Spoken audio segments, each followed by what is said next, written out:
विधानसभा चुनावों की तारीखों का ऐलान हो चुका है। 5 राज्यों में विधानसभा चुनावों की तारीख का ऐलान आपको सीधा लिए चलते हैं, क्योंकि भारतीय जनता पार्टी की प्रेस कॉन्फ्रेंस प्रदेशाध्यक्ष सीबी जोशी संबोधित कर रहे हैं। जिस प्रकार का समर्थन आशीर्वाद राजस्थान की देवतुल्य जनता का मिला है वो अद्भुत है, अविस्मरणीय, अद्वितीय है।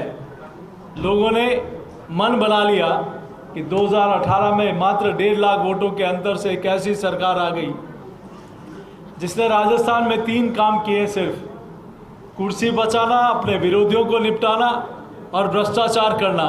इसके अलावा कोई काम राजस्थान में इन 4.25 वर्षों में नहीं हुआ। और अब तो लोग कहने लगे कि ये सरकार 5 वर्ष के लिए बनी या 5 महीने के लिए बनी। सारे काम सिर्फ और सिर्फ घोषणाएं करना, कागज़ निकालना, जिनकी ना तो ज़मीन पर कोई हकीकत है, ना ज़मीन धरातल पर कोई काम दिख रहा है। सिर्फ घोषणाएं और कागज़ निकालने के अलावा कोई काम नहीं किया, ना कोई फाइनेंशियल उसकी वित्तीय प्रबंधन व्यवस्था है। मैं इसलिए आज आदर्श आचार संहिता लग गई, जनता भी तैयार है, खुला मैदान है। और जिन लोगों ने राजस्थान में 4.25 सालों में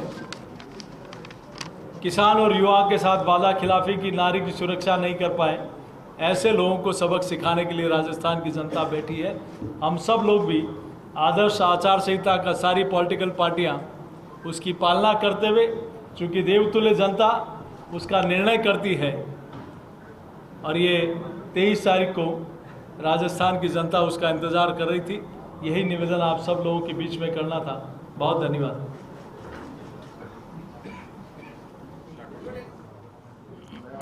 मैं आदरणीय नेता प्रतिपक्ष राजेंद्र राठौड़ साहब से आग्रह करूंगा कि वह भी अपना विषय सबके सामने रखें। माननीय अध्यक्ष जी की बात को आगे बढ़ाते हुए 23 नवंबर को देव उठेंगे और एक असुरूपी सरकार का मानमर्दन होगा। अब पिछले 4 महीनों में डिजाइन बॉक्स के नरेश अरोड़ा के निर्देशन में जो 2000 करोड़ की राशि के विज्ञापन जारी हुए और इन विज्ञापनों के माध्यम से मुख्यमंत्री जी ने प्रतिदिन अपनी छवि को महिमा मंडन करने की कोशिश की, वो सिलसिला बंद होगा।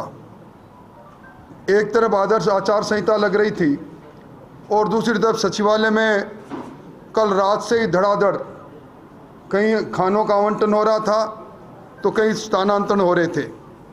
हद तो तब हो गई जब संवैधानिक संस्था राजस्थान लोक सेवा आयोग में मुख्यमंत्री जी अपने ओएसडी सहित केसरी सिंह और अयूब खान की सिफारिश करते हैं। स्टाफ सिलेक्शन बोर्ड के अंदर डॉक्टर संजय पोसवाल की सिफारिश करते हैं। मैं समझता हूं कि इस प्रकार का करते इस बात को सिद्ध कर रहा है कि सरकार के मुखिया ने ये महसूस कर लिया कि उनका जाना बिल्कुल तय है और जाते जाते वो अपने अति विश्वसनीय लोगों को पुरस्कृत करके चले जाएं। आज पीसीसी के चीफ प्रेस कॉन्फ्रेंस के माध्यम से एक बार फिर संवैधानिक पदों पर बैठे उपराष्ट्रपति महोदय के दौरे पर सलाह देते हैं। मैं समझता हूं कि आपने पिछले 4 दिनों के अंदर दर्जनों बोर्डों की गठन की बात सुनी होगी। राजस्थान के अंदर जिस प्रकार के कभी जातिगत आधार पर जनगणना जिनकी संभावना नहीं थी, थोथी बातें, थोता चने बाजा घने की तर्ज पर ये करते रहे। हम आज चुनाव आयोग से ये मांग भी करने वाले हैं कि इन्होंने जो जनता की गाड़ी कमाई से जो स्मार्टफोन बांटे हैं, जिनमें 13 मुख्यमंत्री जी की फ़ोटो है, चूँकि आदर्श आचार संहिता लग गई, ये फ़ोटो किस प्रकार हटे इसके बारे में चुनाव आयोग चिंता करें। मुख्यमंत्री जी ने जो 7 करोड़ 16 लाख अपने गारंटी कार्ड बांटे हैं, उनमें फ़ोटो है, वो कैसे हटे? क्योंकि इन्हीं मुख्यमंत्री जी ने जब भामाशाह स्वास्थ्य बीमा योजना थी और उसके अंदर पूर्व मुख्यमंत्री जी की फ़ोटो थी, तब कड़ा ऐतराज़ किया था। इसलिए मैं ये कह सकता हूँ कि अब वो अधिकारियों के द्वारा जो लूट मचा रखी थी, लूट खसोट का अंत होगा और हम पैनी निगाह रखेंगे सचिवालय में चलने वाली इधर उधर फाइलों पर भी। और ये जिस प्रकार बंदरबाट कर रहे हैं, राजस्थान आर्थिक आपातकाल की ओर पूर्णतः बढ़ चुका है। बिना बजटीय प्रावधान की थोथी घोषणाओं का अंत होगा और अब एक बार फिर ऐसा राजस्थान बनेगा जिस राजस्थान में सुशासन होगा, दहशतगर्दी का अंत होगा, जहां नौजवानों के अरमान नहीं लूटे जाएंगे, बहनों की इज्जत सुरक्षित होगी। हम सब लोग मिलकर किसानों के साथ जो अन्याय हुआ उसका प्रतिकार करेंगे, जनता की अदालत में जाएंगे।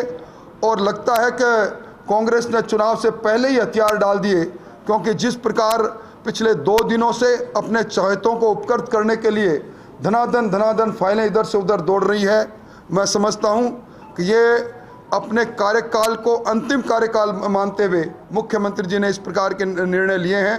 मोटे तौर पर मुझे इतना ही कहना है। अब मैं उपनेता जी सतीश पूनिया जी से निवेदन करूंगा कि वो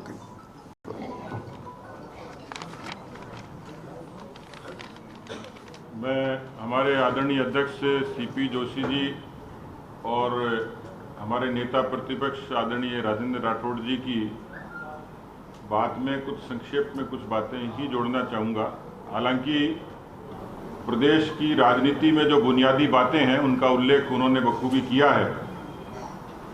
लोग उत्सुक थे कि किस समय तारीखों का ऐलान होगा, लेकिन एक शुभ दिन देवोत्थान एकादशी के दिन आगाज होगा और 3 तारीख को मतगणना होगी। राजस्थान में पिछले 20 वर्षों में आमतौर पर जो चुनाव होता है वो रिवाज के हिसाब से होता है और इसलिए वो रिवाज कांग्रेस के खिलाफ है, भारतीय जनता पार्टी के पक्ष में है। इस सरकार के खिलाफ पिछले 5 वर्षों में, मैं 92 से राजनीति में हूँ, इस तरीके की नकारा, अकर्मण्य, भ्रष्ट और निकम्मी सरकार मैंने नहीं देखी। इस चुनाव में किसानों की कर्जा माफी, जमीनों की नीलामी, उनका अवसाद और उनकी आत्महत्याएं, पेपर लीक और बेरोजगारी जो सर्वाधिक है, शांतिपूर्ण प्रदेश में 11 लाख मुकदमे, ये सरकार के गृह मंत्री के कामकाज की वानगी है।